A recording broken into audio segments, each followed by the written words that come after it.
दुनिया में जो सर्वाइकल कैंसर फैल रहा है उसमें इंडिया का भी मतलब उसमें ज्यादा केसेस इंडिया से। बच्चेदानी के मुंह की पानी की जांच और एचपीवी वायरस का टेस्ट, ये बहुत इंपॉर्टेंट चीजें होती हैं जिससे हम डिटेक्ट कर सकते हैं सर्वाइकल कैंसर। सर्वाइकल कैंसर का जो सबसे कॉमन रीजन होता है वो होता है एचपीवी वायरस इन्फेक्शन। इंडिया में आज भी बहुत सारी लोकेलिटीज ऐसी हैं कि बहुत यंग एज पे शादी हो जाती है। फिर उसके बाद सेक्सुअल लाइफ अर्ली रिज्यूम होना, कॉन्डम का इस्तेमाल ना होना, ये सारी चीजें इसके लिए बढ़ाती हैं, रिस्क बढ़ा दे। ब्रेस्ट कैंसर कॉमनेस्ट किलर है, वो भी उसको भी अगर टाइमली डिटेक्ट कर लिया जाए तो प्रिवेंट किया जा सकता है।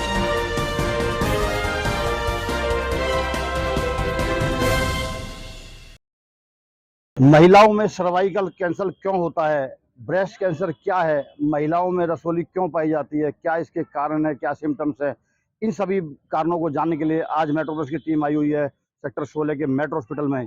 यहाँ बात करेंगे हम डॉक्टर विनीता खरब से, जो कि सीनियर कंसल्टेंट है, एचओडी है स्त्री रोग विशेषज्ञ डिपार्टमेंट की।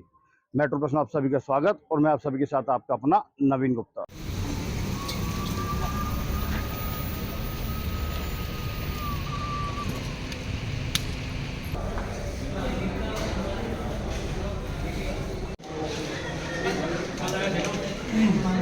मेट्रो प्लस के खास मेडिकल बुलेटिन में आज हमारे साथ हैं स्त्री रोग विशेषज्ञ डॉक्टर विनीता खरब, सीनियर कंसल्टेंट हैं, एचओडी हैं मेट्रो हॉस्पिटल में। मैडम स्वागत है आपका मेट्रो प्लस के खास चैनल में। मैडम, महिलाओं की बीमारियों का आप इलाज करती हैं, स्त्री रोग विशेषज्ञ हैं, सबसे पहले ये बताएंगे महिलाओं में आजकल सर्वाइकल कैंसर बहुत देखा जा रहा है, क्या कारण? देखिए, cervical cancer is the second, मतलब जैसे कहते हैं ना, दूसरे नंबर पे किलर है आफ्टर ब्रेस्ट कैंसर। सबसे कॉमन ब्रेस्ट कैंसर होता है, फर्स्ट पहले ब्रेस्ट कैंसर आता है, आफ्टर दैट सर्वाइकल। और उसके बाद जो सेकंड मोस्ट कॉमन किलर है वो सर्वाइकल कैंसर जी। है। सर्वाइकल कैंसर की मोर्टेलिटी यानी कि मृत्यु दर बहुत हाई है। सर्वाइकल कैंसर को अगर टाइमली ट्रीट कर लिया जाए, टाइमली डिटेक्ट कर लिया जाए तो 73% केसेस को हम सेव कर सकते हैं। लेकिन डायग्नोसिस अगर लेट स्टेजेस में बनती है तो उसमें सिर्फ 7% केसेस को ही बचाया जा सकता है। ओवरऑल 46% केसेस जो है सर्वाइकल कैंसर के 5 ईयर सर्वाइवल रहता है। तो सर्वाइवल रेट सर्वाइकल कैंसर का 46% होता है, 5 ईयर सर्वाइवल रेट। अब इंडिया में अगर टाइमली डायग्नोज हो जाएगा तो वो 76% तक जा सकता है, और अगर बहुत लेट डायग्नोसिस जैसे यूजुअली इंडिया में बनती है तो 7% तक ही लेडीज को हम सेव कर पाते हैं। सर्वाइकल कैंसर से लगभग 100,000 विमेन में लगभग 22 लेडीज जो हैं वो इससे अफेक्ट होती हैं। तो इंडिया में it is very very common, और इंडिया में ही इतना ज्यादा ये है कि इससे ग्लोबल बर्डन यानी पूरी दुनिया में जो सर्वाइकल कैंसर फैल रहा है उसमें इंडिया का भी, मतलब उसमें ज्यादा केसेस इंडिया से ज्यादा केसेस इंडिया। कारण ये है, सिम्टम्स क्या रहते हैं इसके, मतलब कैसे पता चलता है? सिम्टम्स जो होते हैं बहुत लेट स्टेजेस में आते हैं कि पेशेंट को ब्लीडिंग की समस्या हुई, एबनॉर्मल ब्लीडिंग जिसको हम कहते हैं ना, अब कि नॉर्मल से अलावा जो ब्लीडिंग होती है यानी एबनॉर्मल ब्लीडिंग, वो बहुत लेट स्टेजेस में प्रेजेंट करती है। तो हमारी तरफ से जो सजेशन रहता है कि इसके लिए स्क्रीनिंग प्रोग्राम्स होते हैं। स्क्रीनिंग प्रोग्राम्स का मतलब होता है रूटीन लोगों को उसके लिए चेक करना, जिनमें बीमारी नहीं है, या हम कहें कि जो नॉर्मली किसी भी चीज के लिए आपको चेक कराने के लिए आ रहे हैं, उनमें भी हमें सर्वाइकल कैंसर के लिए चेकअप करना चाहिए। तो इंडियन गवर्नमेंट की तरफ से, फॉक्सी की तरफ से भी सर्वाइकल कैंसर स्क्रीनिंग प्रोग्राम्स हम लोग लॉन्च करते हैं। उसमें हम बच्चेदानी का चेकअप, बच्चेदानी के मुंह की पानी की जांच और एचपीवी वायरस का टेस्ट, ये बहुत इंपॉर्टेंट चीजें होती हैं जिससे हम डिटेक्ट कर सकते हैं सर्वाइकल कैंसर को टाइमली। स्क्रीनिंग प्रोग्राम्स में लेडीज को एक एज के बाद, जैसे इंडिया में हम कहते हैं जहां हमारे पास लो रिसोर्स सेटिंग है उसमें 30 के बाद हम स्क्रीन करने लगते हैं, हाई रिसोर्स सेटिंग में हम 25 की एज के बाद स्क्रीन करने लगते हैं। और इनको हम उसमें पानी की जांच चेक करते हैं, उसमें वायरस का टेस्ट और उसकी साइटोलॉजी यानी कि उसकी स्लाइड चेक करते हैं, जिससे हमें अंदाजा लग जाता है कि वो पेशेंट हाई रिस्क जोन में आ रहा है कि नहीं आ रहा है। अगर सब कुछ नॉर्मल है तो बस उसका 5 इयर्स पे रूटीन चेकअप हम करते रहते हैं। अगर साइटोलॉजी में कोई चेंजेस मिले हैं तो हम उसको अकॉर्डिंगली ट्रीट करना शुरू करते हैं या उसकी स्क्रीनिंग प्रोटोकॉल्स ऑल्टर कर देते हैं। मैडम, जैसा कि आपने सर्वाइकल कैंसर एक खतरनाक बीमारी होगी, जानलेवा बीमारी भी है जैसा आप बता रहे हैं, तो सिम्टम्स आपने बता दिए, तो इसके बचाव के क्या उपाय हैं, कैसे बचा जा सकता है इससे? सबसे बड़ी बात यही है कि ये प्रिवेंटेबल है। सर्वाइकल कैंसर का जो सबसे कॉमन रीजन होता है वो होता है एचपीवी वायरस इन्फेक्शन। और एचपीवी वायरस के लिए सरकार ने वैक्सीन बनाई हुई है। तो ये वैक्सीनेशन अगर कराया जाए तो सर्वाइकल कैंसर को प्रिवेंट कर सकते हैं। वैक्सीनेशन 9 ईयर ओल्ड गर्ल से स्टार्ट कर देते हैं कि 9 साल से 14 साल तक की उम्र तक 2 डोज वैक्सीन की लगती हैं और उसके बाद हम इस वैक्सीन को 3 डोजेस में देते हैं।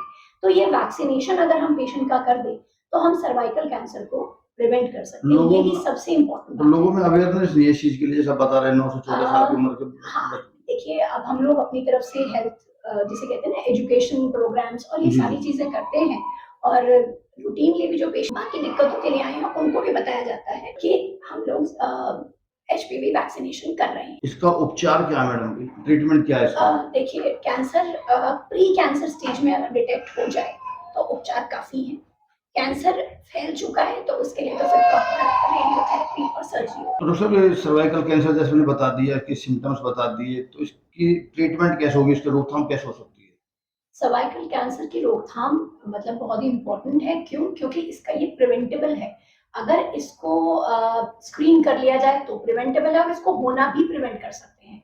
सर्वाइकल कैंसर के लिए वैक्सीन अवेलेबल है क्योंकि सर्वाइकल कैंसर का सबसे कॉमन रीजन एचपीवी वायरस है। जी तो एचपीवी वायरस के लिए गवर्नमेंट की तरफ से भी वैक्सीन अवेलेबल है और अगर हम एचपीवी वायरस का इन्फेक्शन प्रिवेंट करें तो सर्वाइकल कैंसर के बहुत सारे केसेस होंगे ही नहीं, होने से ही उनको रोक दिया जाएगा।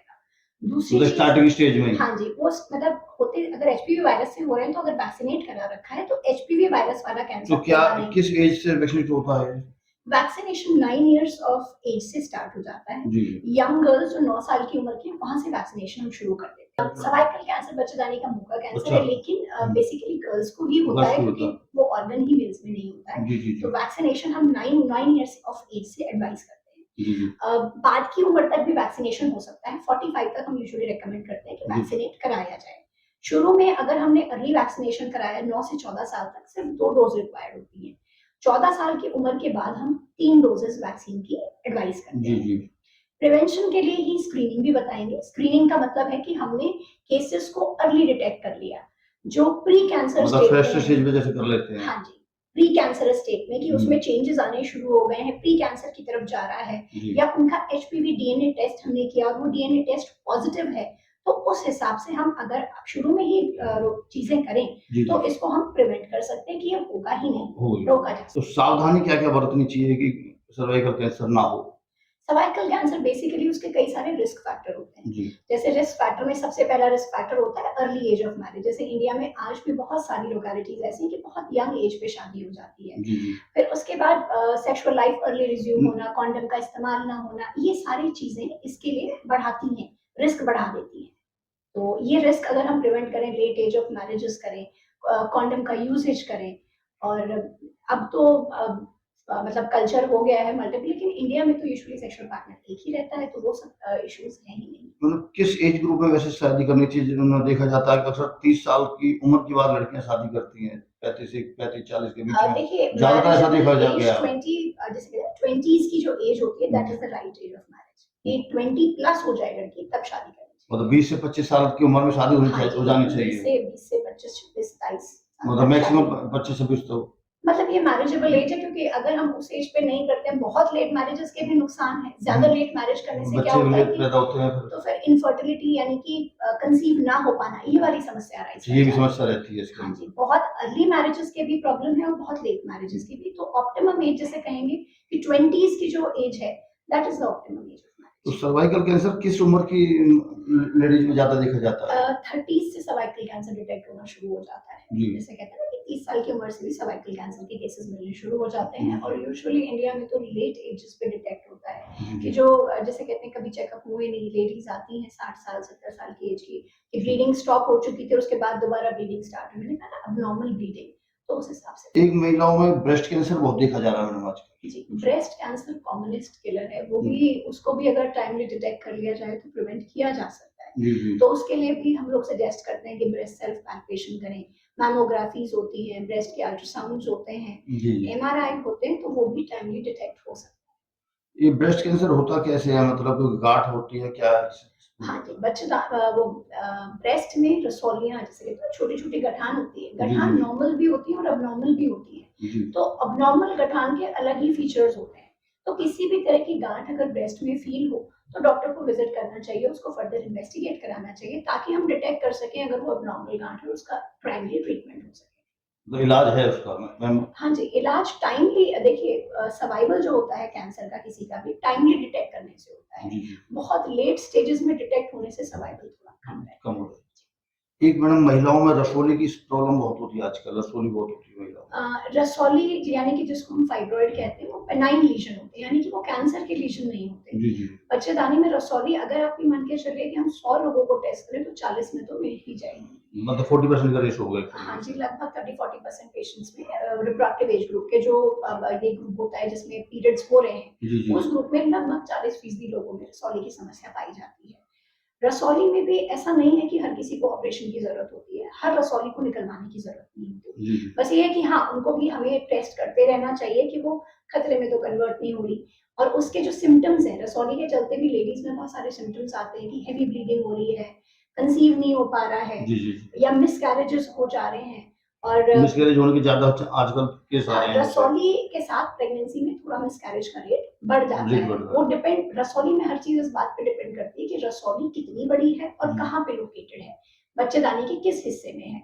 बच्चेदानी के अंदरूनी हिस्से में अगर रसौली होती है जी तो वो बहुत सिम्टम्स देती है, ब्लीडिंग लगातार चल रही है, बहुत ज्यादा चल रही है, कंसीव नहीं हो पा रहा है, मिसकैरेजेस हो रहे हैं। ये सारे सिम्टम्स उन केसेस में होते हैं जब वो अंदर की तरफ है। अगर बाहर की तरफ है तो थोड़ी बड़ी भी है तो सिम्टम्स नहीं देती है। तो मैडम, अंत में आप जो हमारे व्यूअर्स हैं उनसे क्या अपील करना चाहेंगे, जो लेडीज हैं, कि सर्वाइकल कैंसर से बचाव के लिए वो क्या क्या अपनाएं? मैं एक्चुअली यही बताना चाहूंगी कि देखिए, HPV vaccination is a very good thing. आज एचपीवी वैक्सीनेशन आप अपनी यंग गर्ल्स, अपनी डॉटर्स को लगवाना शुरू करिए। 9 साल की एज से वैक्सीनेशन शुरू हो जाता है, और आप भी अगर 45 से कम है तो आप भी वैक्सीनेशन लीजिए। इसके अलावा जो स्क्रीनिंग टेस्ट है, liquid pap smear and HPV DNA test, यानी बच्चेदानी की मुंह की पानी की जांच और एचपीवी डीएनए की जांच, ये जांच बहुत जरूरी है। इससे हम, ये बहुत बड़ा किलर है हमारे कंट्री में सर्वाइकल कैंसर, उसको प्रिवेंट कर सकते हैं, आपको सेव कर सकते हैं। तो आप ये दोनों test, HPV DNA liquid pap और एचपीवी वैक्सीनेशन, इस पे फोकस। देखा, ये थी हमारे साथ डॉक्टर विनीता खरा, मेट्रो हॉस्पिटल की एचओडी है, सीनियर कंसल्टेंट हैं स्त्री रोग डिपार्टमेंट की। इन्होंने बताया कि महिलाओं को जो रोग होते हैं उनमें खासकर सर्वाइकल कैंसर क्यों होता है, क्या उसके सिम्टम्स होते हैं, क्या उसके बचाव के उपाय हैं, महिलाओं में ब्रेस्ट कैंसर क्यों होता है, इसके लिए उन्होंने विस्तार से जानकारी दी। महिलाओं में जो रसोली होती है वो कितनी नुकसानदायक है महिलाओं के लिए। 9 से 14 साल की लड़कियों को वैक्सीनेशन जरूर कराना चाहिए ताकि उनके समय पर पीरियड वगैरह हो सके, किस प्रकार से सावधानियां बरतनी चाहिए लड़कियों को और खासतौर पर गर्भवती महिलाओं को, इस सबको की डिटेल जानकारी डॉक्टर विनीता खरब ने हमें दी। और इस खबर को आप ज़्यादा से ज़्यादा शेयर करें ताकि लोगों को पता चल सके, खासकर गर्भवती महिलाओं को, कि क्या नुकसान है सर्वाइकल कैंसर के, कितना खतरनाक है, और रसोली जो है वो कितनी खतरनाक है। इस प्रकार की तमाम खबरों को देखने के लिए आप हमारे मेट्रो पेज को लाइक करें, फॉलो करें और इस खबर को ज़्यादा से ज़्यादा शेयर करें। धन्यवाद।